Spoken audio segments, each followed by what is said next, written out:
Welcome to our channel. నేను మీ లక్ష్మణ్. ప్రస్తుతం మనతో పాటు ఉన్నారు ప్రముఖ real estate expert Rajesh Reddy గారు. సో శంషాబాద్ ఏరియాలో ఇప్పుడు ఇన్వెస్ట్ చేసే వాళ్ళకి మంచి లాభాలు ఉంటాయని చెప్తున్నారు. సో తనతో కూడా మాట్లాడతాం, అక్కడ అసలు మార్కెట్ ఏ విధంగా ఉంది తెలుసుకునే ప్రయత్నం చేద్దాం. నమస్తే అండి. నమస్తే సార్. ఎలా ఉన్నారు? బాగున్నాను సార్. చాలా రోజుల తర్వాత వచ్చారు మళ్ళీ స్టూడియోకి. కొంచెం బిజీ ఉన్నది, వేరే కొత్త ప్రాజెక్టులు ఉన్నాయి. ఏంటి రీసెంట్గా మీరు శంషాబాద్ ఏరియాలో, షాద్నగర్ ఏరియాలో ఒక 2 ప్రాజెక్టులు, కొత్త ప్రాజెక్టులు చేస్తున్నారు. ఏంటి ప్రాజెక్ట్ హైలైట్స్ ఏంటి అక్కడ? అంటే షాద్ నగర్కి వచ్చేసి ఎందుకంటే మనకు షాద్ నగర్ టౌన్లో ఉంటుంది. 16.5 acresలో హెచ్ఎండి విత్ రేరా అప్రూవ్తోని. ఇవే కాకుండా షాద్ నగర్ మున్సిపల్ లిమిట్స్లో స్టార్ట్ చేస్తాం మనము. షాద్ నగర్ మున్సిపల్ లిమిట్స్లో మనం చేస్తున్న ప్రాజెక్టు 16.5 ఎక్స్టెండ్తో పాటు 10 acres వచ్చేసి మనకు ఫ్యూచర్ ఎక్స్టెన్షన్ కూడా ఉన్నటువంటి ప్రాజెక్ట్ అది. దట్టు మాస్టర్ ప్లాన్ ప్రకారము 100 feet రోడ్ కనెక్టివిటీ వెళ్తున్నటువంటి ప్రాజెక్ట్ ఒకటి. దట్టు మనకు వెంచర్కు వెస్ట్ వైపులో వచ్చి 60 feet రోడ్, ఈస్ట్ వైపులో వచ్చి 40 feet రోడ్ కనెక్టివిటీ ఉంటుంది. వెంచర్కు 3 sides హౌసెస్ ఉంటున్నాయి. ఒక పక్క విల్లా కమ్యూనిటీ ఉంటుంది. రిమైనింగ్ 3 sides అంతా కూడా మనకు హౌసెస్గా ఉంటుంది. ఇమీడియట్ కన్స్ట్రక్షన్ చేసుకోవచ్చు, ఇమీడియట్గా మనం అక్కడ షిఫ్ట్ అవ్వచ్చు. అటువంటి ప్రాజెక్టు రెడీ టు మూవ్ అన్నట్టుగా ఉంటుంది ప్రాజెక్టు. మనం ఇచ్చే డెవలప్మెంట్లో కూడా గేటెడ్ కమ్యూనిటీ డెవలప్మెంట్ ఇస్తాం. షాద్ నగర్లో ఇప్పటివరకు gated community villa concept project లేదు. సో మనం ఏం చేస్తామంటే కమ్యూనిటీ బేస్గా డెవలప్ చేయాలనే ఉద్దేశంతో దీన్ని ఏం చేస్తున్నామంటే under ground electricity, CC roads, చుట్టూ బౌండరీ వాల్ కన్స్ట్రక్షన్ చేస్తాం మనం ఆల్రెడీ. దాంతోపాటు సీసీ రోడ్స్ ఇస్తున్నాము, యూజీ కేబుల్ ఇస్తున్నాం, అండర్ గ్రౌండ్ కేబుల్ ఇస్తున్నాం అందులోనే. దాంతోపాటు రెయిన్ హార్వెస్టింగ్ ప్లాన్స్ కానీ, ఎవెన్యూ ప్లాంటేషన్ కానీ, పార్క్స్ కానీ, గార్డెన్స్ కానీ, క్లబ్ హౌస్ కానీ, ఎవ్రీథింగ్ ప్రొవైడ్ చేస్తున్నాం మనం అందులో. ఈ కస్టమర్ అక్కడికి వెళ్తే మనం ఇక్కడ కట్టుకొని ఉండొచ్చు, ఆ లగ్జరీ ఫీల్, ఆ కంఫర్ట్ అక్కడ కనపడేట్లాగా ఈ ప్రాజెక్ట్ని డిజైన్ చేయడం జరిగింది. సో మీరు సెలెక్ట్ చేసుకున్న ప్లేస్ పర్టికులర్గా లాస్ట్ 10 years నుంచి గ్రోత్ ఆ ఏరియా ఎలా ఉందంటే ఏం చెప్తారు? చాలా బాగా పెరిగింది కదా. షాద్ నగర్ బెంగళూరు హైవే అనేది ఫాస్టెస్ట్ గ్రోయింగ్ కారిడార్గా చెప్పొచ్చు మనము. దట్ ఏంటంటే షాద్ నగర్కు ఎప్పుడు చూసినా కూడా ఇంత స్టాగ్నిటీ మార్కెట్లో కూడా ఎప్పుడు కంఫర్ట్ బిజినెస్ జరుగుతుంటుంది అక్కడ. ఎందుకంటే షాద్ నగర్కు ఉన్నటువంటి కమర్షియల్ టౌన్ ఇమేజ్ ఒకటైతే, షాద్ నగర్ సరౌండింగ్ ఉన్నటువంటి ఎంప్లాయ్మెంట్ రెండో అడ్వాంటేజ్. అక్కడ మనకు గత 30 years నుంచి ఇండస్ట్రీ ఉంది అక్కడ. డిఫరెంట్ ఎలక్ట్రికల్ ఉంది, బ్యాటరీ ఇండస్ట్రీ ఉంది, మ్యానుఫ్యాక్చరింగ్ ఉంది, ప్లాస్టిక్ బేస్డ్ ఇండస్ట్రీ ఉంది, ఫుడ్ ప్రాసెసింగ్ ఉంది. ఇవన్నీ కూడా లాస్ట్ 30 years నుంచి ఉన్నాయి. లాస్ట్ 10 years నుంచి ఫార్మా ప్యాకింగ్, ఫార్మా రీసెర్చ్, దాంతోపాటు కార్గో, ఏరోస్పేస్, డిఫెన్స్, ఇటు డేటా సెంటర్స్, దాంతోపాటు ఏషియన్ పెయింట్ కంపెనీలు, దాంతోపాటు మ్యానుఫ్యాక్చరింగ్ సెడ్జెస్ వచ్చాయి మనకు. ఇలా కొత్త సెడ్జులు దాని పాత ఇండస్ట్రియల్ కారిడార్తో కలిపితే షాద్ నగర్ చాలా ట్రెమెండస్ గ్రోత్ ఉన్నటువంటి ఏరియా. అక్కడ పెట్టిన ప్రతి రూపాయి కూడా ఇవాళ 100 రూపాయలు అయినటువంటి సిచ్యువేషన్ కనబడుతున్నటువంటి మార్కెట్ అది. 10 years కంపారిటివ్లో చూస్తే ఇవాళ షాద్ నగర్ మార్కెట్ చాలా బాగుంది. లాస్ట్ 3-4 years బ్యాక్ నుంచి వచ్చినటువంటి సెజ్లలో ఎంప్లాయ్మెంట్ స్టార్ట్ అయింది. ఇప్పుడు కానీ మార్కెట్లో సామాన్యులకు అందుబాటులో ధరలు అక్కడ లేవు రేట్లు అంటున్నారు. మీరు సెలెక్ట్ చేసుకున్న ప్రాజెక్టులు అంటే మనం సామాన్యులకు అందుబాటులో ఉండే రేట్లు మీరు అంటే మనం 2 ప్రాజెక్టులు సెలెక్ట్ చేసుకున్నాం. ఒకటి షాద్ నగర్ మున్సిపల్ లిమిట్స్లో విత్ ఇన్ ది టౌన్లో immediate construction, comfortable and luxury living project ఒకటి సెలెక్ట్ చేసాము. ఇంకొకటి మిడిల్ క్లాస్ బడ్జెట్లో ఇంకో ప్రాజెక్ట్ సెలెక్ట్ చేసాము. Towards Shadnagar towards Parigi వెళ్ళే రోడ్లో శ్రీరంగాపూర్ అనే విలేజ్లో మనం ఒక ప్రాజెక్ట్ తీసుకున్నాము. ప్రాజెక్ట్ పేరు చెప్పండి. శ్రీనిధి. Project name Srinidhi. హైవేకి 2nd బిట్ తీసుకున్నాము. విలేజ్కి పక్కనే ఉంటుంది. కనెక్టివిటీ పరంగా కూడా చాలా ట్రెమెండస్ కనెక్టివిటీ ఉన్నటువంటి ప్రాజెక్టు సరౌండింగ్ అంతా కూడా ఇండస్ట్రియల్ కారిడార్ ఉన్నటువంటి ప్రాజెక్టు. మన ప్రాజెక్ట్ నుంచి 4 kilometers వస్తే మనకు Microsoft data centre, Elikatta SEZ and Mogiligeetha SEZ వస్తుంది. మన ప్రాజెక్ట్ అవతల వైపు మనం ఒక 4.5-5 kilometers వెళ్ళినట్టయితే Kundurg industrial corridor, Kundurg mandal town developments అన్నీ కూడా మన ప్రాజెక్టు 2 ఇండస్ట్రియల్ కారిడార్ మధ్యలో ఉన్నటువంటి ప్రాజెక్టే శ్రీనిధి. ఇది 10 acresలో డీటీసీపీ విత్ రేరా అప్రూవ్తో లాంచ్ చేసాం ఈ ప్రాజెక్టును. చాలా బాగా డెవలప్మెంట్స్ కూడా చేస్తున్నాము. విలేజ్కి పక్కనే ఉంటుంది, విలేజ్కి ఆనుకొని ఉంటుంది. దీంట్లో కూడా మనం 40 feet రోడ్ కనెక్టివిటీ, 33 కనెక్టివిటీ ఇచ్చాము.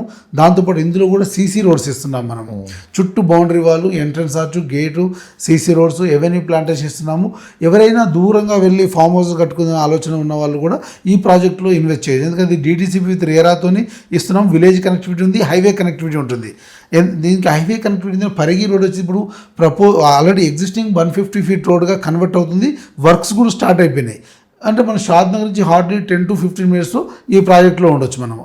దట్టు కుందుర్గ్ కానీ ఇటు మొగిలిగిద్ద ఎలికట 2 ఇండస్ట్రియల్ క్యారిడార్లు చాలా బాగా డెవలప్ అవుతున్నటువంటి గ్రోత్ క్యారిడార్గా చెప్పొచ్చు మనం. సో మీ గురించి ఒక ప్రశ్న అడుగుదాం అనుకుంటున్నాను. అంటే మా ఛానల్లో కాదు మిగతా ఛానల్స్ కూడా మీరు ఇంటర్వ్యూస్ ఇస్తారు. అంటే రాజేష్ రెడ్డి గారి మీద ఒక విమర్శ అయితే ఉంది, ఎప్పుడు సామాన్యుని దృష్టిలో పెట్టుకుని ఆయన మాట్లాడరు అని చెప్పి ఒక విమర్శ అయితే ఒక కామెంట్ రూపంలో వచ్చింది. మీ దృష్టికి వచ్చిందో లేదో తెలియదు, అంత కార్పొరేట్ స్టైల్లోనే మాట్లాడతారు, ప్రాజెక్టులు కావచ్చు, రియల్ ఎస్టేట్ సంబంధించి ఏది ఉన్నా కానీ ఒక విమర్శ ఉంది. దానికి మీరు ఏమేస్తారు సమాధానం? అంటే మనం ప్రతిసారి మనము 3 సెగ్మెంట్లు చెప్తుంటాం. మనం బడ్జెట్ ఎక్కువగా ఉంది, కంఫర్ట్గా ఉండాలి అనుకున్నప్పుడు outer ring road near by తీసుకోండి, మీ బడ్జెట్లో దొరుకుతుందండి. లేదు మన బడ్జెట్ ఓకే బెటర్గా అని అనుకున్నప్పుడు మనము 20-25 కిలోమీటర్స్ తీసుకోమన్నాం. మన బడ్జెట్ కంప్లీట్ తక్కువగా ఉంది, మిడిల్ క్లాస్ వాళ్ళు ఉన్నాం, మా దగ్గర ఒక 10,000, 12,000, 7,000, 8,000 గజం ఉన్నప్పుడు మనం up to regional ring road పరిసర ప్రాంతాల్లో తీసుకోమని చెప్పాము. నేను ప్రతిసారి ఒకటే చెప్తున్నాను, మీ దగ్గర ఎంత బడ్జెట్ ఉంటే అంత బడ్జెట్లో మీరు ఎంత దూరమైన వెళ్ళండి. రోడ్డు కనెక్టివిటీ, అక్కడ ఉన్నటువంటి విలేజ్ కనెక్టివిటీ, టౌన్ కనెక్టివిటీ చూసుకొని అక్కడ ఇన్వెస్ట్ చేయండి. మీరు డెఫినెట్గా మీకు ఇన్ఫ్రాస్ట్రక్చర్ డిపెండ్ అయి ఉన్న ప్రతి ప్రాజెక్టులో రూపాయి కలిసి వచ్చే అవకాశం ఉంది. ఎందుకంటే హైదరాబాద్ మార్కెట్ ఇంకా పెరిగడానికి ఛాన్స్ ఉంది తప్ప తగ్గడానికి ఛాన్స్ లేదు. నేను అందుకే ప్రతి మిడిల్ క్లాస్ బడ్జెట్కి చెప్తాను, ఎబో మిడిల్ క్లాస్ వాళ్ళకి చెప్తాను, రిచ్ వాళ్ళకి చెప్తాను. కానీ నా దృష్టి ఎప్పుడు కూడా మిడిల్ క్లాసు పూర్ పీపుల్ మీదనే ఎక్కువ కాన్సన్ట్రేషన్ ఇన్వెస్ట్మెంట్ చెప్తాను. ఎందుకంటే మిడిల్ క్లాస్ వాళ్ళకి పూర్ పీపుల్కి ఇన్వెస్ట్మెంట్ ఆప్షన్స్ చాలా తక్కువగా ఉంటాయి, రిచ్ వాళ్ళకి ఆప్షన్స్ చాలా ఎక్కువగా ఉంటాయి. వాళ్ళ ఆప్షన్స్తో కంపేర్ చేసినప్పుడు మనం ఇచ్చే సజెషన్ కానీ చేసే గైడెన్స్ కానీ కంపారిటివ్ చేస్తే మిడిల్ క్లాస్ వాళ్ళకి పూర్ వాళ్ళకే ఎక్కువగా ఉపయోగపడుతుంది అనుకుంటాను నేను. ఎందుకు ఆమె విమర్శ వచ్చింది మీ మీద? అంటే వాళ్ళు మనం చెప్పిన వీడియో చూడకపోవచ్చు, వాళ్ళు వేరే వీడియో చూసుండొచ్చు, వేరే ఛానల్లో వేరే సబ్జెక్ట్ విని ఉండొచ్చు. కానీ మనం ప్రతిసారి మీ ఛానల్ నేను చాలాసార్లు చెప్పాను, ఒక 100 సార్లు చెప్పి ఉండొచ్చు, మిడిల్ క్లాస్ వాళ్ళు మీ దగ్గర 10 లక్షలు కానీ 15 లక్షలు కానీ 20 లక్షలు ఉన్నా ఈ టైంలో కొనుక్కోండి, ఎక్కడ మీ బడ్జెట్లో ఉంటే అక్కడ కొనండి అని చెప్తున్నాం. మనం అప్రూవల్ ఎవరు చూసుకోండి, జాగ్రత్త లీగల్ చెక్ చేసుకొని మీరు ఇన్వెస్ట్ చేయండి ఈ టైంలో. ఇప్పుడు ఇన్వెస్ట్ చేయకపోతే తర్వాత ఇన్వెస్ట్ చేయలేము. ఎందుకంటే నెక్స్ట్ 2.5-3 ఇయర్స్లో హైదరాబాద్ చుట్టూ 25 regional green field highways connectivity పెరుగుతుంది. దాంతోపాటు రీజనల్ రింగ్ రోడ్ పెరుగుతుంది. సెడ్జెస్లో బ్రేక్ ఈవెన్లో ఉన్నటువంటి కంపెనీలన్నీ కూడా మంచి ఎంప్లాయ్మెంట్ ప్రొడక్షన్లోకి వస్తాయి, ప్రోడక్ట్ డెలివరీలోకి వస్తాయి. సెడ్జెస్ పెరుగుతాయి. నేను ప్రశ్న అడుగుతాను, ఇవన్నీ గత 2.5 సంవత్సరాల నుంచి మీరు చెప్తూనే ఉన్నారు, ఇంకొక 2.5 ఇయర్లో మొత్తం చేంజ్ అవ్వబోతుంది అంటున్నారు. కానీ ఇవన్నీ గ్రాఫిక్స్ రూపంలోనే కనిపిస్తున్నాయి, కానీ ఒరిజినల్ గ్రౌండ్ లెవెల్లో అసలు వర్క్ జరుగుతున్నాయంటే మీరు డెఫినెట్గా జరుగుతున్నాయి. మీకు తెలియదే ఉంది, regional ring road north part start అయిపోయింది, సౌత్ పార్ట్లో స్టోనింగ్ అవుతుంది ఆల్రెడీ, సౌత్ పార్ట్ బడ్జెట్ కూడా కేటాయించారు, ఎంఎంటీఎస్ ఆల్రెడీ శాంక్షన్ అయింది, మెట్రో ప్రపోజల్స్ ఉన్నాయి, ఇటు ఫ్యూచర్ సిటీ నడుస్తుంది, అటు ఇప్పుడు శంషాబాద్ నుంచి అప్ టు పరిగి వరకు గ్రీన్ ఫీల్డ్ హైవే కనెక్టివిటీ పెరుగుతుంది. మన ఓఆర్ఆర్ ఎగ్జిట్ నెంబర్ 30 నుంచి రావిరాల టువర్డ్స్ మనకు అప్ టు ఆమన్గల్ వరకు green field 330 feet highway connectivity జరుగుతుంది. బందర్ పోర్ట్ నుంచి ఫ్యూచర్ సిటీకి కనెక్టివిటీ పెరిగింది. ఇవన్నీ పైప్ లైన్లోకి వచ్చినాయి. ఇవన్నీ డెవలప్మెంట్ స్టార్ట్ అయింది అనుకోండి, ప్రైస్ కూడా హైక్ అవుతుంది, మార్కెట్ పెరుగుతుంది. ఎందుకు ప్రజల్లోకి అంత బలంగా ఎంత జరుగుతున్నా కానీ బలంగా వెళ్ళట్లేదంటే ఏం చెప్తారు? ఎక్కడ లోపం జరుగుతుంది? అంటే ప్రభుత్వ పరంగా జరుగుతుందా, లేకుంటే రియల్ ఎస్టేట్ కొంచెం డల్గా ఉండటం వల్ల జరుగుతుందా? రియల్ ఎస్టేట్ డల్గా ఉందనే నెగిటివిటీ వల్లనే జరుగుతుంది. ఇది ఒకటి, ఏఐ వల్ల ఐటీ కొంచెం స్తబ్దత వాతావరణము, రిసెషన్, లే ఆఫ్లు జరుగుతున్న వల్ల ఏంటంటే మనకి ఎప్పుడు కూడా ఐటీ వాళ్ళు ఎక్కువ ఇన్వెస్ట్మెంట్స్ ఉంటాయి మార్కెట్లో, వాళ్ళు ఎక్కువ ఇన్వెస్ట్మెంట్ చేస్తుంటారు కాబట్టి వాళ్ళ ద్వారానే మార్కెట్లో మనీ ఫ్లో ఎక్కువ అవుతుంటుంది. కాబట్టి కొంచెం వాళ్ళు కొంచెం స్లో అయ్యారు, ఐటీ పీపుల్ కొంచెం స్లో అయ్యారు. ఎందుకంటే వాళ్ళు లే ఆఫ్ ఎప్పుడు జరుగుతుందో తెలియదు, జాబ్ సెక్యూరిటీ లేదు, కొత్త టెక్నాలజీ రావడం వల్ల ఇబ్బంది పడుతున్నారు. సో దానివల్ల కొంచెం మార్కెట్ స్టాగ్నిటీ మార్కెట్ కనపడుతుంది, కానీ కంప్లీట్ మార్కెట్ జీరో అయితే లేదండి. మీరు ఏ సబ్ రిజిస్టర్ ఆఫీస్కు మీరు ఈవెన్ అమావాస్య రోజు అష్టమి రోజు కూడా వెళ్ళండి, ఎంత బిజీగా ఉంటుందో చూడండి. మరి ఎందుకు ఇంత నెగిటివ్ వస్తుంది? అంటే నెగిటివ్ అంటే ఇదే అండి, ఒకప్పుడు మార్కెట్తో కంపేర్ చేయలేము. ఇప్పుడు మార్కెట్ని ఒకప్పుడు మనకు బడ్జెట్ ఫ్రెండ్లీ ప్రాజెక్టులు దొరికేది, మనకు 10,000, 12,000 దొరికితే అవుట్స్కర్ట్లు ఎక్కడ పోయినా లాంటి దొరికేది. ఇవాళ అవుటర్ రింగ్ రోడ్ నుంచి అప్ టు 20 కిలోమీటర్స్ వరకు 25,000-30,000 పెట్టాల్సిన పరిస్థితి మార్కెట్ వచ్చేసింది. సో ఇవాళ మిడిల్ క్లాస్ బడ్జెట్ ఏంటంటే 15,000 ప్రాజెక్టులు ఉంటాయి, అంటే 15,000 per square yard దొరికే ప్రాజెక్టులు దొరికినప్పుడు మిడిల్ క్లాస్ మీద కంఫర్టబుల్గా పెట్టగలుగుతారు, 150 గజాలు కానీ 200 గజాలు కానీ. ఇవాళ ఏమైంది, 25 లక్షల నుంచి 30-35 లక్షలు పెట్టాల్సిన బడ్జెట్ 30-35 నుంచి 50 లక్షలు పెరిగింది. సో దీనివల్ల కొంచెం కంఫర్ట్ మిస్ అయిపోయి ఆ ఇన్వెస్ట్మెంట్స్ కూడా టైట్ సిచ్యువేషన్ ఏర్పడింది తప్ప ఇన్వెస్ట్మెంట్ ఏం తగ్గలేదు. మార్కెట్లో పెరుగుతున్నారు, కొనేవాళ్ళు కొంటున్నారు, అమ్మేవాళ్ళు అమ్ముతున్నారు, మార్కెట్ రన్నింగ్లో ఉంది. కాకపోతే ఏంటంటే ఈ గతంతో కంపేర్ చేస్తే ఇప్పుడు తక్కువ ఉంది. ఓకే, సామాన్యులు ఏం ఆలోచిస్తున్నారు సార్? ఇప్పుడు ఉన్న పొజిషన్లో మార్కెట్ కూడా డల్గా ఉంది, కానీ గతంతో చూసుకున్నామంటే రేట్లు అయితే తగ్గట్లేదు, అలా అని చెప్పి రేట్లు పెరగట్లేదు, అట్లా స్టాప్ అయిపోయింది. అంటే ఇది రైట్ టైం అయినా మిడిల్ క్లాస్ వాళ్ళకి ఇప్పటికైనా ఇన్వెస్ట్ చేస్తే 2-3 సంవత్సరాలు ఒకవేళ మార్కెట్ పుంజుకుంది అనుకోండి, అప్పుడు మంచి లాభాలు వచ్చే అవకాశం. డెఫినెట్. నెంబర్ 2 వచ్చేసి, సో ఇప్పుడు మిడిల్ క్లాస్ ఆలోచించే బడ్జెట్ మీకు ఒక ఐడియా ఉంటుంది, వాళ్ళ బడ్జెట్ ఎంత ఉంటుంది అనేది. వాళ్ళకి పర్టికులర్గా అంటే ఒక లొకేషను అయితే ఇది బెస్ట్, ఇక్కడికైనా కొనగలిగితే ఆ ప్రైస్కి వస్తుంది, ఇది ఒక 2 years తర్వాత 3 years తర్వాత మీకు మంచి లాభాలు తెచ్చిపెడుతుంది అని చెప్పే ప్లేసెస్ ఏమున్నాయి? అంటే ఇప్పుడు మనము ప్రతి హైవేలో ఒక 2-3 సెలెక్టెడ్ ప్లేసెస్ చెప్పగలుగుతాం మనం. దాంతోపాటు ఏంటంటే రీజనల్ రింగ్ రోడ్ కనెక్టివిటీని చూసుకొని, అక్కడ ఉన్నటువంటి నేషనల్ హైవే కనెక్టివిటీని చూసుకొని, ఆ సరౌండింగ్ 5 kilometers వరకు ఎక్కడ ఇన్వెస్ట్ చేసినా కూడా డెఫినెట్గా ఆ టౌన్ అర్బనైజేషన్ పెరుగుతుంటుంది, పాపులేషన్ పెరుగుతుంటుంది. కాబట్టి డెఫినెట్గా మనం చేసిన ఇన్వెస్ట్మెంట్ ఓ 5 to 7 yearsలో డెఫినెట్గా అది మనకు మంచి అప్రిషియేషన్ రావడానికి ఛాన్స్ ఉంటుంది.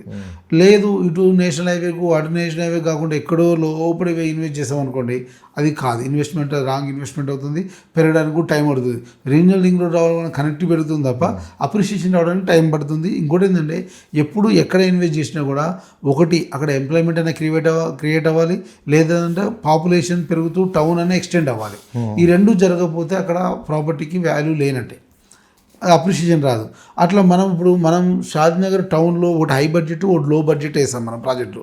ఈ 2 బడ్జెట్లు మనం కంపేర్ చేసినప్పుడు షాద్నగర్ మున్సిపల్ లిమిట్స్లో వేసింది ఏంటంటే హై ఎండ్ బడ్జెట్, అది మనమే 26,000 per square yard అమ్ముతున్నాం అక్కడ. దాంట్లో ఇచ్చే డెవలప్మెంట్ కూడా హై ఎండ్ డెవలప్మెంట్స్ ఇస్తున్నాము, with gated community, club house with గార్డెనింగ్తో పాటు ఎవ్రీథింగ్ ప్రొవైడ్ చేస్తున్నాం. ఇది హై ఎండ్ బడ్జెట్.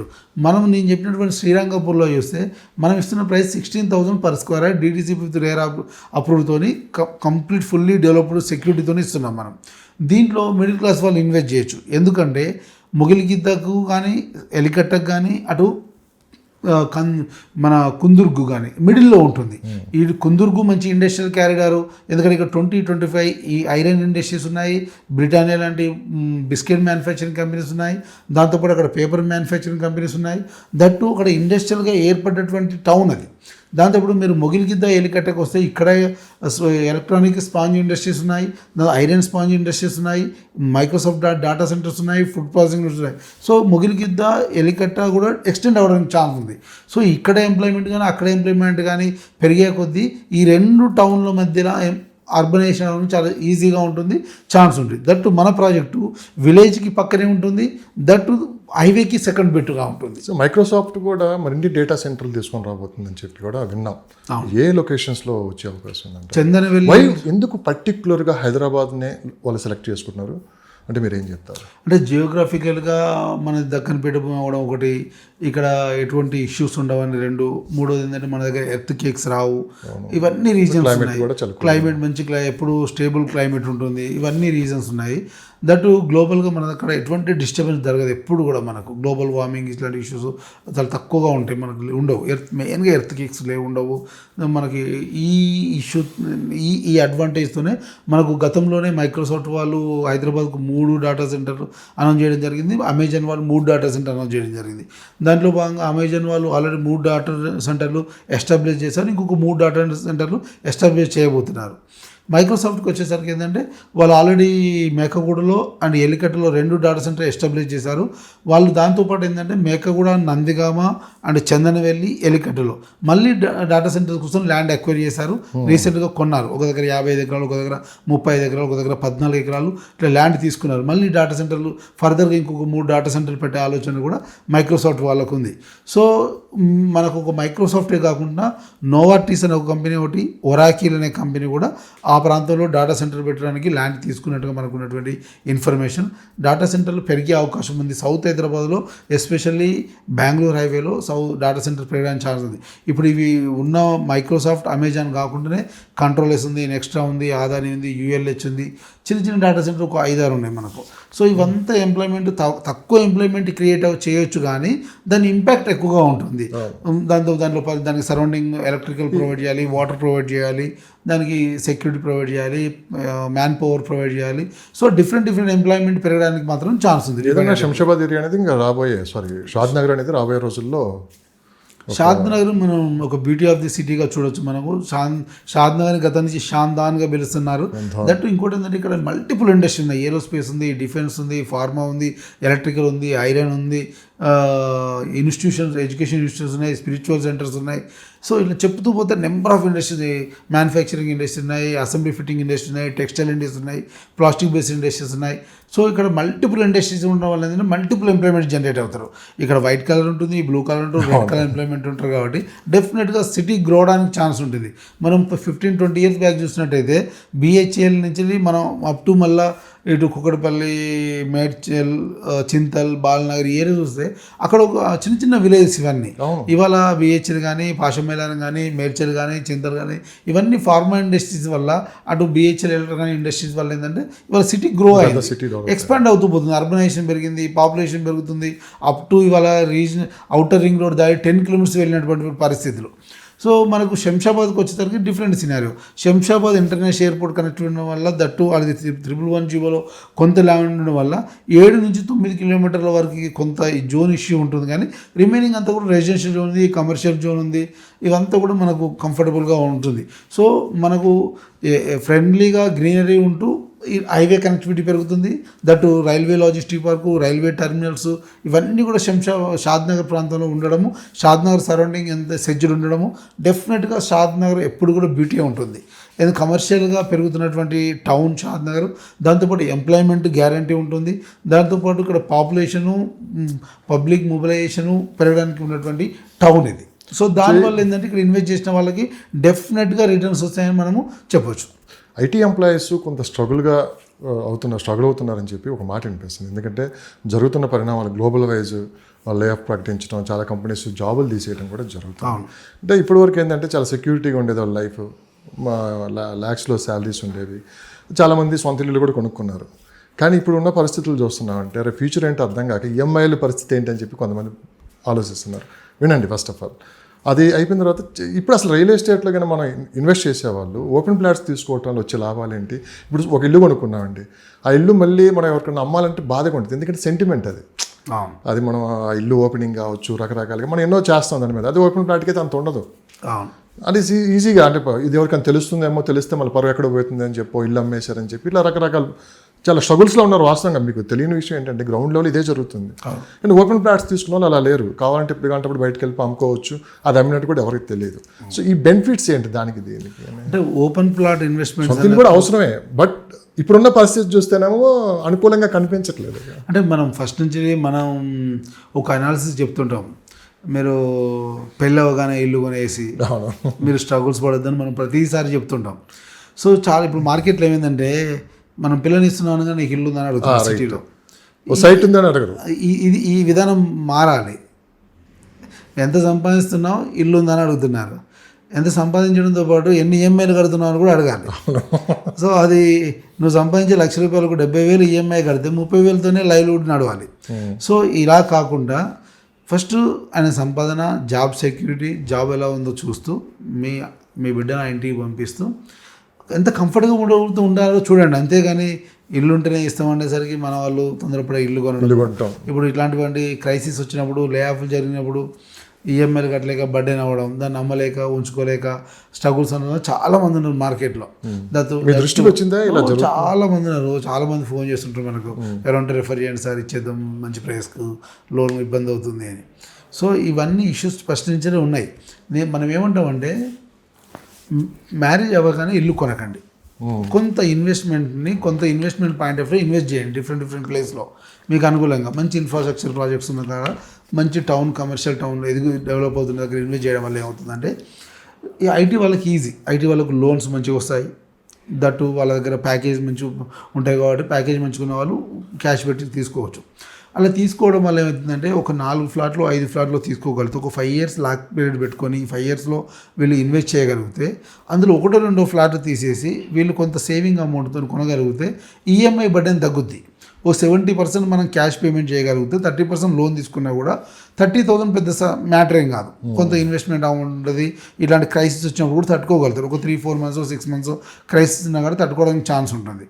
ఎక్కువ మొత్తం ఈఎంఐలు పెట్టి తక్కువ మొత్తంలో మనము ఇన్వెస్ట్ డౌన్ పేమెంట్గా చేయడం వల్ల వాళ్ళకి ఈ సమస్య బాగుంది. కొంతమంది ఇల్లు కొనుక్కున్న వాళ్ళు ఉన్నారు, ఫ్లాట్లు కొన్న వాళ్ళు ఉన్నారు సేమ్ టైం. ఎందుకంటే గతంలో వాళ్ళు ఇన్వెస్ట్ చేసిన ప్రాపర్టీస్ ఉన్నాయి, దాంతోపాటు ఏదో ఒకటి రీసేల్ చేసి దాన్ని తీసుకొచ్చి ఇన్వెస్ట్ చేసుకొని మళ్ళీ ఇన్వెస్ట్ చేసే వాళ్ళు ఉన్నారు. కాకపోతే ఓపెన్ ఫ్లాట్ ఇన్వెస్ట్ చేయడం వల్ల ఏమైందంటే తక్కువ బడ్జెట్లో అయిపోతుంది. ఒకటి, కంఫర్టబుల్గా ఉంటారు. 2, మూడోది ఎక్కువ ఇన్వెస్ట్మెంట్ చేయడానికి మీకు రిసోర్స్ ఎక్కువగా కనపడుతుంది. దట్ అది రీసేల్ చేయాలన్నా కూడా ఈజీ ప్రాసెస్. ఎందుకంటే మనం ఇన్వెస్ట్ చేసి 30 lakhs 40 lakhs ఉంటుంది కాబట్టి ఈజీగా మనం దాన్ని లిక్విడేట్ చేయొచ్చు. ఆ అమౌంట్ తీసుకొచ్చి వేరే దగ్గర ఇన్వెస్ట్ చేయొచ్చు మళ్ళీ. సో ఇట్లా ఒక 3-4 ఫ్లాట్స్ ఇన్వెస్ట్ చేశాక అప్పుడు ఇల్లు కొనండి. అది మీ పిల్లల భవిష్యత్తుకు కానీ ఇటువంటి క్రైసిస్ వచ్చినప్పుడు కానీ అది రీసేల్ చేసుకొని మీరు ఈ క్రైసిస్ నుంచి బయటపడాలని కానీ మంచి అవకాశం. ఎగ్జాక్ట్లీ. ఇప్పుడు ఒక ప్రశ్న అడుగుతాను. మన మోదీ గారు హైదరాబాద్ వచ్చారు, స్పీచ్ విన్నారా మీరు?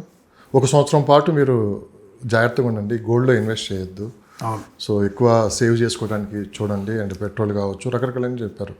సో రియల్ ఎస్టేట్ రంగంలో ప్రధానంగా మొత్తం క్యాష్ రూపంలోనే జరుగుతుంది మ్యాక్సిమం. అవును. సో మరి ఈ ఫైనాన్షియల్ క్రైసిస్ వస్తే ఈ రంగంపై ఎలాంటి ప్రభావం పడే అవకాశం ఉంది? లాస్ట్ 3.5 years నుంచి క్రైసిస్ నడుస్తుంది మార్కెట్లో. కాకపోతే ఏంటంటే మార్కెట్ అప్పటితో గతంతో పోలిస్తే ఇప్పుడు మార్కెట్ అంత బాగుందని చెప్పలేము మనం. బాగాలేదు మార్కెట్. ఒకప్పుడు ఏంటంటే ప్రాజెక్ట్ లాంచ్ చేసినామంటే లాంచింగ్ రోజు 50 ఫ్లాట్లు అమ్మేవాళ్ళు. ఇప్పుడు అట్లా లేదు. ఒక 5-6 ఫ్లాట్లు అమ్మితే ఓకే అనే పరిస్థితికి వచ్చేసింది మార్కెట్. ఎందుకంటే ఇప్పుడు ఐటీ రెసిషను, ఇటు ఎకానమీ రెసిషను, దాంతోపాటు లే ఆఫ్ ఇష్యూస్, ఇవన్నీ ఏఐ టెక్నాలజీ ఇష్యూస్, ఇవన్నిటి వల్లనే మార్కెట్ స్లో డౌన్ అవుతుంది. దట్ మోడీ గారు చెప్పిన విషయానికి వచ్చేసరికి ఏమైందంటే ఇవాళ మనం బయట కంట్రీస్ మీద ఇరాన్, ఇరాక్ లాంటి ఈ కంట్రీస్ మీద డిపెండ్ అయ్యి ఉండడం వల్ల ఆయిల్ రిసోర్సెస్ కోసం మనం వెయిట్ చేయడం వల్ల, దాంతోపాటు మనం గోల్డ్ ఇన్వెస్ట్ చేస్తున్నాం అంటే రోజు మన రూపాయి పతనం అవుతుంది. సో మనం ఎకానమిక్ క్రైసిస్లోకి వచ్చేసింది. సో కొద్ది రోజులు మనం వీటిని హోల్డ్ చేయగలిగితే మనం ఆర్థిక వ్యవస్థని మనం కొంత మెరుగుపరచుకోగలిగితే డెఫినెట్గా మళ్ళీ ముందుకెళ్ళొచ్చు అనే ఆలోచనతో చెప్తున్నారు. బట్ ఎప్పటి నుంచో క్రైసిస్లో ఉంది, ఎకానమిక్ క్రైసిస్లో ఉంది, ఈ ఇష్యూస్ అన్ని నడుస్తూనే ఉన్నాయి. బట్ ఎంతవరకు ఆగుతారు, ఎంతవరకు చేస్తారు అనేది చూడాలి. గోల్డ్ రేట్లు చూస్తే విపరీతంగా పెరిగిపోయాయి, అలానే డమాలని మీద పడిపోతున్నాయి. కానీ ల్యాండ్ విషయంలో మటుకు ఎక్కడ ఎవరు ఫెయిల్ అయినట్టు కనిపించట్లేదు. భూమి రేట్లు పెరుగుతాయి కానీ తగ్గినట్టు కనిపించలేదు. మీరు మార్కెట్లో రీసెర్చ్ చేయండి. ఈ దేశంలో, ఈ ప్రపంచంలో ఏ యుద్ధం జరిగినా, దేనికోసం పోయినా భూమి కోసం జరిగింది. అది రైట్, కరెక్ట్ చెప్పారు. భూమి కోసం జరిగింది. బంగారం కోసం, గోల్డ్ కోసమో ఆక్రమించుకోవటం లేదు, భూమి కోసమే యుద్ధాలు జరిగినాయి. ఈ దేశం నాకు కావాలి, ఈ రాజ్యం నాకు కావాలి అని తిరిగిన వాళ్ళే తప్ప వేరే ఇష్యూస్ కోసం కాదు. దట్టు అప్పుడు కంట్రీస్ ఆ ఇష్యూని పక్కన పెడితే ఇప్పుడున్నటువంటి సినారియో ప్రకారం ఇలా ఉన్నటువంటి ధనవంతులు ఎవరైతున్నారో మోస్ట్ ఆఫ్ ది అమౌంట్ అంతా కూడా భూముల మీద ఇన్వెస్ట్ చేస్తున్నాయి. మీరు ఏ మేజర్ ఏరియాలోకి వెళ్ళి చూడండి, మన నేమ్ ఇట్లా చెప్పొచ్చు మనం ఫింగర్ కౌంట్ చేసి ఇలాంటిది లేదని. సో ఇవాళ ఇంత ల్యాండ్ ఎట్లా ఉందంటే వాళ్ళకి తెలుసు భూమి యొక్క బ్యూటీ ఏంది, అది ఎప్పుడు ఇన్వెస్ట్ చేసి ఎలా వస్తుంది, ఇదంతా చేశారంటే భూమి ఉన్న వాళ్ళకున్న ఐడియాలజీ ప్రకారమే చేశారు వాళ్ళు. సో భూమి మీద ఇన్వెస్ట్ చేస్తే ఎప్పుడు కూడా మనకు లాస్ అవ్వదు అనేది మన తాతలు, మన తండ్రుల కాంచి ఎప్పటిలో నానుడు ఇది. అరే నువ్వు భూమిని నమ్ముకోరా, నేను బాగుపరుస్తుంది తప్ప నాశనం చేయదని ఎప్పుడు అంటుంటారు. సో ఇవాళ చూడండి, కోకాపేట 100 కోట్లు అయిద్దని కోకాపేట వాళ్ళు ఎక్స్పెక్ట్ చేశారా? 100 పోయింది, 150 పోయింది, నెక్స్ట్ ఇంకో 5 years 200 కోట్లు పోయినా ఆశ్చర్యం లేదు మార్కెట్. సో ఇవాళ Hyderabad market with in the major కమర్షియల్గా ఎదుగుతున్నటువంటి ఐటీ కారిడార్లో ఇక్కడ కూడా 100 కోట్లు తక్కువ లేదు ల్యాండ్. 100 కోట్లకు ఎక్కడ తక్కువ లేదు. సో ఇవాళ వాళ్ళు భూమిని హోల్డ్ చేసుకొని ఇన్ని సంవత్సరాలు ఉన్నారు కాబట్టి ఈ బెనిఫిట్ అన్ని వాళ్ళు చేసుకోగలుగుతున్నారు. సో మనం ఏం చెప్తున్నాం అంటే ఇవాళ ఎకరాలు కొనలేము మనం. ఎకరాలు కొనలేని వాళ్ళు మీరు ఏం చేయాలంటే ఫ్లాటింగ్లో కొనండి. 200 గజాలు, 300 గజాలు, 500 గజాలు. మీ పిల్లల భవిష్యత్తుకు ఎవ్రీ 1.5 yearకు ఫ్లాట్ ఇన్వెస్ట్ చేయండి. ఒక 5 to 7 yearsలో మీరు కనుక ఒక 3 to 5 ఫ్లాట్స్ ఇన్వెస్ట్ చేయగలిగితే డెఫినెట్గా మీ పిల్లల భవిష్యత్తుకు అది ఉపయోగపడుతుంది. ఆ తర్వాత ఇల్లు కొనండి మీరు. అంటే ఇప్పుడు భూమి ప్రైస్ పెరుగుతుందా, ఇల్లు ప్రైస్ పెరగకుండా ఆగుతుందా అంటే ఆగదు. అట్లే దేని ప్రైస్ దానికి పెరుగుతుంది. ఇవాళ 50 లక్షలు ఇచ్చామంటే 5 ఏళ్ళ తర్వాత అది ₹1 కోటి అవ్వచ్చు. కానీ ఈ ₹1,00,00,000 అమౌంట్ 50 లక్షల అమౌంట్ ఇవాళే కొనగలిగితే ఈ 5 ఫ్లాట్లు మీరు కొనలేరు. 5 ఫ్లాట్లు కొనలేరు మీరు. కానీ 5 ఫ్లాట్లు కొన్న తర్వాత మీరు ఏ 2 ఫ్లాట్లు ఏ ఒక్క ఫ్లాట్ అమ్మైనా మీరు ఇల్లు కొనగలుగుతారు. కానీ ఫస్టే ఇల్లు కొంటే 5 ఫ్లాట్లు ఇన్వెస్ట్ చేయరు. ఆల్టర్నేటివ్ ఇన్వెస్ట్మెంట్స్ వేరే ఇన్వెస్ట్మెంట్స్ అనేది డెఫినెట్గా చేయలేరు. ముందు ఇల్లు కొన్న వాళ్ళని అడగండి, ముందు ఫ్లాట్లు కొని ఇల్లు కొనుక్కున్న వాళ్ళని అడగండి, మీరు డెఫినెట్గా చేయలేరు. ఎందుకంటే ఇల్లు కొనడం వల్ల ఏమవుతుందంటే మీ మొత్తం మేజర్ షేర్ అంతా కూడా ఇల్లు ఈఎంఐకి వెళ్తుంది, ఇంటి మెయింటెనెన్స్కి వెళ్ళిపోతాయి, తర్వాత స్కూల్ ఎడ్యుకేషను, హాస్పిటల్కు, ఈ మెయింటెనెన్స్లు, మన ట్రావెల్కు, ఇవన్నీ ఖర్చు అయిపోతుంది. కానీ ఇక్కడ మీరు సేవ్ చేసిన అమౌంట్ మీ దగ్గర ఉన్న ఎగ్జిస్టింగ్ అమౌంట్తో కొంత మీరు 1-2 ఫ్లాట్ చేయగలిగితే ఎవ్రీ 1.5-2 ఇయర్స్లో ఒక ఫ్లాట్ కొనుక్కోగలిగితే 6 ఏళ్ళలో 5 ఏళ్ళలో 2 ఫ్లాట్లో 3 ఫ్లాట్లో మీకు ఎంత బడ్జెట్ అంత 20 లక్షలు ఉంటే 20 లక్షలతో కొనండి, 50 లక్షలు ఉంటే 50 లక్షల బడ్జెట్ ఫ్లాటే కొనండి. కానీ డెఫినెట్గా 3-5 ఫ్లాట్లు మాత్రం ఇన్వెస్ట్ చేయండి ప్రతి మనిషి. సో అలా చేయడం వల్ల అది మీ పిల్లల భవిష్యత్తుకు కానీ లేకపోతే మీ రేపటి మీ భవిష్యత్తుకు కావాల్సినటువంటి మీ డ్రీమ్ హోమ్స్కి కూడా ఆ ప్లాట్ను లిక్విడేట్ చేసి ఆ ఇన్వెస్ట్మెంట్ తీసుకొచ్చి ఇక్కడ ఇన్వెస్ట్ చేసి ఇల్లు కొనుక్కోవచ్చు. నిన్న మొన్నటి వరకు అందరూ దుబాయ్ వైపు చూశారు. ఈ వార్ తర్వాత ఒకసారి పరిస్థితులు మొత్తం మారిపోయాయి. ఎక్కువ మంది తెలుగు వాళ్ళు కూడా అక్కడ ఇన్వెస్ట్ చేశారు బాగా. అవును, దుబాయ్ అటు ఆ ప్రాంతంలో. కానీ ఈసారి ఎందుకు మనసు మార్చుకున్నారు? యుద్ధం తర్వాత పరిస్థితులు అక్కడ కూడా అనుకూలంగా లేవు. అత్యంత సేఫెస్ట్ ప్లేస్ ఏంటంటే మన సొంత ప్రాంతమే. రేపు అనే రోజు మనం మళ్ళీ వెనక్కి తిరిగి చూసుకుంటే మన ప్లేస్గా మన ఊరు మన ప్లేసే కనపడుతుంది తప్పించి వేరేది కనపడట్లేదు. కొంత మార్పు కూడా కనపడుతుంది. మళ్ళీ బ్యాక్ రావాలి, బ్యాక్ వచ్చి ఇన్వెస్ట్ చేసుకోవాలి, మన ప్రాంతాన్ని డెవలప్ చేసుకోవాలి, అందులో మనం కూడా డెవలప్ అవ్వాలనుకుని చాలామంది అనుకుంటున్నారు. సో దాన్ని మీరు ఎలా చూస్తారు? డెఫినెట్గా అన్న, ఒకటి ఇంతకుముందు ఏంటంటే దుబాయ్ అనేది సేఫెస్ట్ కంట్రీగా ఫీల్ అయ్యేవాళ్ళు, వరల్డ్లోనే సేఫెస్ట్. ఇంకోటి ఏంటంటే అక్కడ ఉన్న పోలీసింగ్ కానీ అక్కడ ఉన్నటువంటి ఈ డెవలప్మెంట్స్ ఇవన్నీ చూసి చాలామంది అక్కడ ఇన్వెస్ట్ చేయడం, ప్రపంచంలో ఉన్న చాలా మోస్ట్ ఆఫ్ ది వాళ్ళందరూ అక్కడ ఇన్వెస్ట్మెంట్ చేయడానికి ఇష్టపడేవాళ్ళు. మొన్న ఈ ఇష్యూతో ఏమైందంటే దుబాయ్ కూడా సేఫ్ కాదు ఈ ఇన్వెస్ట్మెంట్స్, కానీ హైదరాబాదే సేఫ్. ఇక్కడి నుంచి పోయి అక్కడ ఇన్వెస్ట్ చేయడం ఎందుకని అందరు హైదరాబాద్ వైపు చూడమన్నాడు. ఎందుకంటే దుబాయ్తో కంపేర్ చేస్తే మనకు సముద్రం తప్ప సముద్రం లేదు, మిగతా అన్నీ ఉన్నాయి మన దగ్గర. అక్కడ ఉన్నటువంటి హైరైజ్ బిల్డింగ్స్ అన్నీ వాళ్ళ హైదరాబాద్ హైయెస్ట్, ఇండియాలో Hyderabad highest high-rise construction buildings ఉన్నాయి మన దగ్గర. నెక్స్ట్ 2 ఇయర్స్లో 1600 హైరైజ్లు రాబోతున్నాయి హైదరాబాద్కు. 1600 హైరైజ్లు అంటే ఆలోచించాలి. ఎటు చూసినా న్యూయార్క్ సిటీలా డెవలప్ అవుతుంది. న్యూయార్క్లో కూడా ఈ టైప్ ఆఫ్ బిల్డింగ్స్ లేవు, ఇన్ని లేవు, ప్రపంచంలో ఎక్కడ లేవు. హైదరాబాద్ అట్లా డెవలప్ అవబోతుంది. దట్టు హైదరాబాద్కు మణిహారమే ఔటర్ రింగ్ రోడ్. మనకు 5 to 15-20 మినిట్స్లో మనము ఎయిర్పోర్ట్కి కనెక్టివిటీ, ఇంటర్నేషనల్ ఎయిర్పోర్ట్ కనెక్టివిటీ వెళ్ళొచ్చు. దట్ మన సిటీలో ఏ 15 నిమిషాలు వెళ్ళినా అవుటర్ రింగ్ రోడ్ రీచ్ అవ్వచ్చు మనం. సో అటువంటి మణిహారం ఉన్నటువంటి హైదరాబాద్కు రీజనల్ రింగ్ రోడ్ కనెక్టివిటీ కూడా వస్తుంది. సో సిటీ మీద లోడ్ పడిన ప్రతిసారి ఒక హైవే కనెక్టివిటీ, ఒక రింగ్ రోడ్ కనెక్టివిటీ డెవలప్ చేస్తూ వస్తున్నాం మనం. సో ఇప్పుడు regional ring road connectivity, outer ring road connectivity మధ్యలో శాటిలైట్ టౌన్షిప్స్ పెరగడానికి ఛాన్స్ ఉన్నటువంటి ప్రాంతం కాబట్టి డెఫినెట్గా హైదరాబాద్ గ్రోయింగ్ అనేది ఎవడో ఆపలేడు. సో దుబాయ్ ఇన్వెస్ట్మెంట్స్ కానీ ఫారెన్ ఇన్వెస్ట్మెంట్స్ కానీ నాట్ ఓన్లీ దుబాయ్ అండి, నేను దుబాయ్ ఒకటే అని చెప్పట్లేదు. యుఎస్ తీసుకున్నా కానీ యూకే కానీ ప్రాంతం నుంచి ఏంటంటే చాలామంది 40% పీపుల్ మళ్ళీ వెనక్కి వచ్చేయాలని చూస్తున్నారు. మనకి జరుగుతున్న పరిణామాలు, ప్రభుత్వ చర్యల వల్ల కావచ్చు, ఏదైనా మనకి అంత సేఫ్ కాదు. మనం చూస్తూనే ఉండే యూఎస్ నుంచి వచ్చిన వాళ్ళు మళ్ళీ వెనక్కి వెళ్ళడానికి ఎంత ఇబ్బంది పడుతున్నారు. వన్స్ అక్కడికి వెళ్తే మళ్ళీ స్ట్రక్ అయిపోతున్నాం, అక్కడ ఉంటేనేమో అక్కడే స్ట్రక్ అయిపోతున్నాం, మళ్ళీ కేసులు అవుతున్నాయి, రకరకాల. ఇదంతా ఎందుకులే అని చెప్పి చాలామంది మనసు మార్చుకుంటున్నారు. వాళ్ళంతా మళ్ళీ బ్యాక్ వచ్చేస్తాయి. ఇప్పుడు మనం చూస్తే గోల్డ్ విషయంలో కొన్ని అప్ అండ్ డౌన్స్ ఇవన్నీ కనపడుతున్నాయి. ఏదైనా ఇన్వెస్ట్ చేయాలనుకుంటే మటుకు ఒకటైతే కనపడుతుంది, ఏంటంటే ల్యాండ్. ఇప్పటికీ హైదరాబాదు ఏదన్నా గ్లోబల్ వైజ్ చూసుకున్నా కానీ హైదరాబాద్ అనేది చాలా సేఫెస్ట్ ప్లేస్ ఇన్వెస్ట్మెంట్కి అని చెప్పి కూడా వినిపిస్తుంది అనమాట. మరి ఇంతమంది బ్యాక్ వస్తారు కదా, రేపు రియల్ ఎస్టేట్కి ఏమైనా బెనిఫిట్ అయ్యే అవకాశం ఉంది? డెఫినెట్గా అవుతుంది. హైదరాబాద్ మార్కెట్ ఆల్రెడీ వాళ్ళ హైరైజ్లో ఇన్వెస్ట్ చేసేది 40-50% అంతా కూడా ఎన్ఆర్ఐసి. బ్యాక్ టు హోమ్ వచ్చినప్పుడు డెఫినెట్గా హైదరాబాద్ కోసం మంచి కమ్యూనిటీలో ఉండాలి, మంచి ప్లేస్లో ఉండాలని ఇన్వెస్ట్ చేసే వాళ్ళు చాలామంది ఉన్నారు. ఇవాళ మీరు కోకాపేట, మోకిల, జన్వాడ, పొద్దుటూరు, మీ ఈ ప్రాంతం నుంచి మొదలు పెడితే అప్ టు మనకు శంషాబాద్ వరకు ఉన్నటువంటి రాజేంద్ర నగర్ ఈ ప్రాంతంలో కూడా కన్స్ట్రక్షన్స్ అవుతున్నాయి. అంటే డెఫినెట్గా ఎన్ఆర్ఐ ఇన్వెస్ట్మెంట్ 50% ఉన్నాయి, లోకల్ ఇన్వెస్ట్మెంట్ 50% ఉన్నాయి.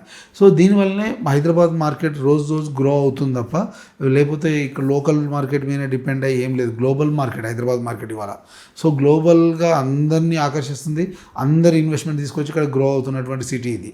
సో రియల్ ఎస్టేట్ అనేది ఎప్పుడు కూడా కొంత స్టాగ్నిటీ ఉంటుంది, తర్వాత మళ్ళీ గ్రో అవుతుంది, మళ్ళీ స్టాగ్నిటీ వస్తుంది. ది అప్స్ అండ్ డౌన్స్ అనేది ఏ బిజినెస్లోనే ఉంటాయి. ఉంటాయి. రియల్ ఎస్టేట్కి ఏం కొత్త కాదు ఈ అప్ అండ్ డౌన్స్ వస్తుంటుంది పోతుంటుంది. కానీ మార్కెట్ పడిపోయిందని రియల్ ఎస్టేట్ ఏం కొలాప్స్ అయిపోదు. మార్కెట్ రాగానే ఒకేసారి లేచి పడిపోయింది అని చెప్పడానికి కూడా ఏం లేదు. Ups and downs real estate ఎప్పుడు చూస్తుంటుంది, నడుస్తుంటుంది, ఎప్పుడు ఆన్ గోయింగ్ మార్కెట్ ఇది. కాకపోతే ఏంటంటే కొంచెం ప్రైస్ స్ట్రెచ్చింగ్ జరుగుతుంటుంది ఎప్పుడు కూడా. కొంచెం ప్రైస్ పెరిగినప్పుడు కొంచెం మార్కెట్ స్లో అవుతుంటుంది, కొంచెం ప్రైస్ తగ్గినప్పుడు కొంచెం మార్కెట్ స్పీడ్ అవుతుంటుంది. ఇటువంటి రిసిషన్లు ఉన్నప్పుడు కొంచెం మార్కెట్ స్లో అవుతుంది, తర్వాత మళ్ళీ పుంజుకుంటుంది. డెఫినెట్గా అప్ అండ్ డౌన్స్ అనేది రియల్ ఎస్టేట్ మార్కెట్ ఉంటుంది, వేరే అదర్ మార్కెట్లో కూడా ఉంటుంది. కాకపోతే రియల్ ఎస్టేట్ని ప్రతిసారి కంపారిటివ్గా చూస్తారు మార్కెట్ అంతా కూడా. ఎందుకంటే ఇది పెద్ద మార్కెటింగ్ వ్యవస్థ కాబట్టి రియల్ ఎస్టేట్ని పెద్ద మొత్తంలో అబ్జర్వేషన్ ఉంటుంది ఎప్పుడు కూడా మార్కెట్లో. సో డెఫినెట్గా మార్కెట్ గ్రో అవడానికి మార్కెట్ ఓవరాల్గా కాస్త డల్గా ఉన్న మాట అయితే వాస్తవమే. కానీ అన్ని రంగాల మీద ఈ ప్రభావం చూపిస్తుంది. ఎందుకంటే ఒక రియల్ ఎస్టేట్ రంగం మీద కొన్ని వందల పరిశ్రమలు కావచ్చు, కొన్ని ఇవన్నీ ఆధారపడి ఉంటాయి. ఒక రియల్ ఎస్టేట్ నడిస్తే అన్న పెట్రోల్, డీజిల్, మొత్తం ఎలక్ట్రానిక్స్ ఎవ్రీథింగ్ నడుస్తుంది. ఒక అపార్ట్మెంట్ కట్టితే మనం కావాలంటే మనకి మన కళ్ళ ముందే iron, cement, petrol, diesel, generator వాడతాం. ఎవ్రీథింగ్ 400 ప్లస్ ఐటమ్స్ వాడతాం మనం. దాని మీద ఒక 400 కంపెనీస్ డిపెండ్ అయినాయి అంటే ఎంత ప్రొడక్షన్ ఉంటుంది మార్కెట్ మీద, ఎంత ఎకానమీ గ్రో అయి ఉంటుంది. మనం లేదు అవుట్స్కట్లో ఒక సైట్ డెవలప్ చేస్తున్నాం, అక్కడ సైట్ లెవెలింగ్కి వెహికల్ వాడతాం. వెహికల్ యూజ్ చేయాలంటే దానికి డీజిల్ కావాలి, పెట్రోల్ కావాలి, మ్యాన్ పవర్ కావాలి, పైప్స్ కావాలి, శానిటరీ కావాలి.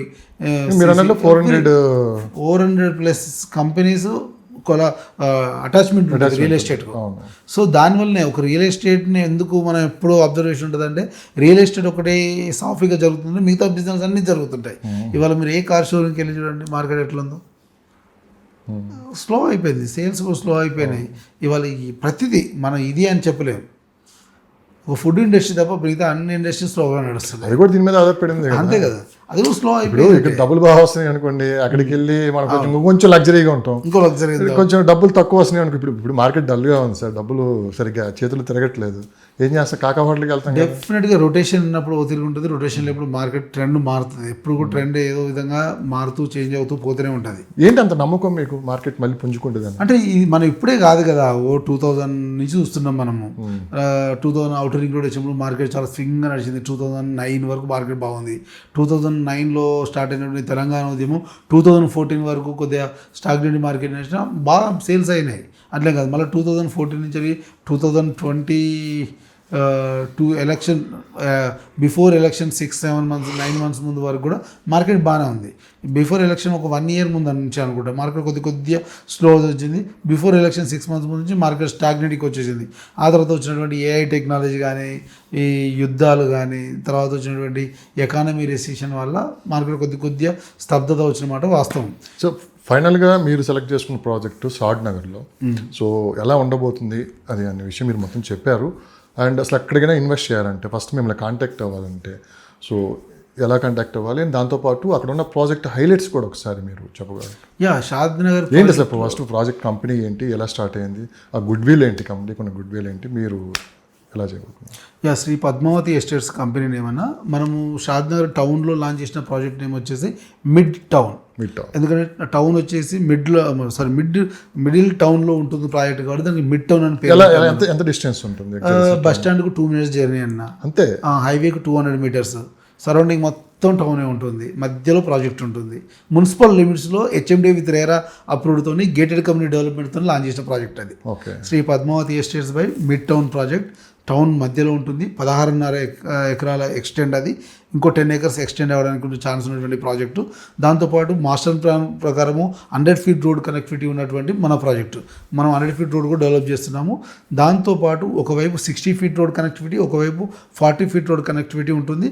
మధ్యలో మిడిల్లో వచ్చేసి 100 feet రోడ్ కనెక్టివిటీ ఉన్న ప్రాజెక్టు. దీంట్లో మనము స్పెసిఫిక్గా 3 ఎంట్రన్స్ ఆర్చ్ ప్రొవైడ్ చేస్తున్నాము. దాంతోపాటు సెక్యూరిటీ, సీసీ కెమెరాలు, underground electricity, drainage, rain harvesting, STPలు, avenue plantation, club house, gardens, everything HMDA ప్రకారం ఉన్నటువంటి 12 amenities అన్నీ ప్రొవైడ్ చేస్తున్నాం. దాంతోపాటు ఏంటంటే ఇక్కడ అడ్వాంటేజ్ ఏంటంటే ఎవెన్యూ ప్లాంటేషన్లో కూడా మనము వేప, మామిడి పెట్టే ఆలోచన కూడా ఉంది మనకు ఎవెన్యూ ప్లాంటేషన్లో. ఏవో వేరే యూకలిప్టస్ లాంటి ప్లాంటేషన్ పెట్టి మళ్ళీ కొట్టేయడం కాకుండా ఫ్రూట్ ప్లాంటేషన్, గ్రీనరీ ప్లాంటేషన్ పెట్టి మంచి బ్యూటీ చేద్దాం ప్రాజెక్ట్ని. గేటెడ్ కమ్యూనిటీ విల్లా కాన్సెప్ట్ ఓరియంట్లో చేసిన ప్రాజెక్టులు. ఇక్కడ సైజులన్నీ కూడా 183, 200 అండ్ కమర్షియల్ వచ్చేసరికి మినిమం 500 నుంచి 1660 వరకు ఉన్నటువంటి ప్రాజెక్ట్ ఇది. 100 feet రోడ్ ఫేసింగ్ అయితే. మిగతా అంతా కూడా మనకు 200, 183 స్క్వేర్ యార్డ్స్ ఉన్న ఫ్లాట్లు. చుట్టూ బౌండరీ వాల్ కంప్లీట్ చేసేసాము. Underground electricity pipeline వేసేసాము, డ్రైనేజ్ పైప్ లైన్ వేసాము, ట్యాప్ కనెక్షన్స్ ఇచ్చేసాము. ఆల్రెడీ రోడ్ ఫార్మేషన్లు అయిపోయినాయి. నెక్స్ట్ వీక్లో సీసీ రోడ్లు స్టార్ట్ చేస్తాం. దానికి సంబంధించి వీడియో ఏమైనా ఉందా మీ దగ్గర? చేసిన వీడియో ఏమన్నా? వీడియో అంటే రఫ్ వీడియో ఉందన్న అది ఒకసారి మీకు అది ఫార్వర్డ్ చేస్తాను. ఒకసారి మన ఒకసారి మాకు మీ కాంటాక్ట్ నెంబర్ ఇస్తారా? నా కాంటాక్ట్ నెంబర్ వచ్చి 7650913456. ఈ ప్రాజెక్ట్లో ఎవరు ఇన్వెస్ట్ చేయాలనుకున్నా ఒకసారి కాల్ చేయండి, ప్రాజెక్ట్ని విజిట్ చేయండి. దెన్ మీకు నచ్చితే దానిలో ఇన్వెస్ట్మెంట్ చేయొచ్చు. ఎందుకంటే టౌన్ మధ్యలో ఉంటుంది. మీరు ఇమీడియట్ రీసేల్ కానీ మీ అవసరాలకు అనుగుణంగా లిక్విడేట్ చేయొచ్చు. మీరు హౌస్ కట్టుకొని ఉండేటువంటి ప్రాజెక్టు, లేదు మీరు కమర్షియల్గా డెవలప్మెంట్ చేసి రెంటల్ ఇన్కమ్ కూడా జనరేట్ చేసేటువంటి ప్రాంతం ఇది. అటువంటిది లేదు, మీరు మిడిల్ క్లాస్ బడ్జెట్లో, తక్కువ బడ్జెట్లో దూరంగా వెళ్ళి ఇన్వెస్ట్ చేద్దాం అనుకుంటే మీరు శ్రీరంగాపూర్ ప్రాజెక్ట్లో ఇన్వెస్ట్ చేయండి. విలేజ్ పక్కనే ఉంటుంది. దట్టు హైవేకి సెకండ్ బిట్ ఉంది. Just 100 meter distance. అది 10 acres ప్రాజెక్టు.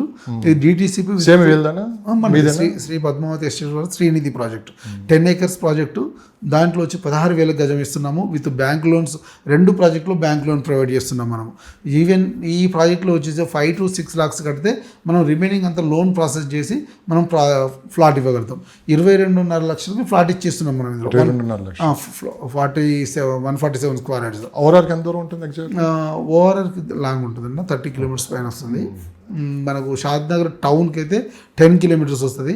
మొగిలిగిద్దకైతే 4 kilometers వస్తుంది. కుందూరుకు మన టౌన్ మన వెంచర్ నుంచి కుందూరుకు 4 kilometers ఉంటుంది. 2 మొగిలిగిద్దకు కుందూరుకు మిడిల్లో ఉన్నటువంటి ప్రాజెక్ట్ ఇది. డెఫినెట్గా మంచి ఇన్వెస్ట్మెంట్ అవుతుంది.